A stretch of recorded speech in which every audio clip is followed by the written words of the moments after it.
即马台湾各地拢咧抢注公费流感预防针，受高雄预防针长就已经全部注了啊。不过卫生局嘛表示，即马公费抗病毒药要超过6万剂，量有足，嘛请民众唔免烦恼。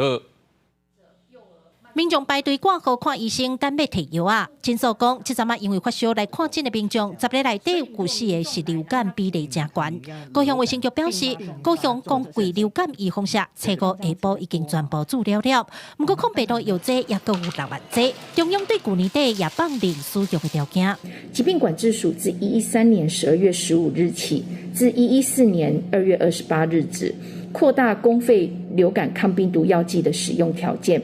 凡是医师判断符合使用条件者，不需流感快筛即可开立公费抗病毒药剂。也都是民众若是出现流感相关症头，而且身躯边有人得到流感，不需要快筛，医生就会当开抗病毒药啊。不过，这阵啊民众对流感的惊惊，诊所医生表示，确实有民众会主动要求开抗病毒的药啊。 因会先可抗，但因为流感早期无一定验得出来，而且症头可能被真严重，预防性的用药也是有一定的效果。 如果病患坚持他想要吃克流感的话，我们也不会拒绝，因为偶尔有些病人他今天没有，可是他明天验可能就真的有流感了，所以吃下去对身体可能有一点点负担，但万一真的是有流感的时候，他就真的就药到病除，就解围了。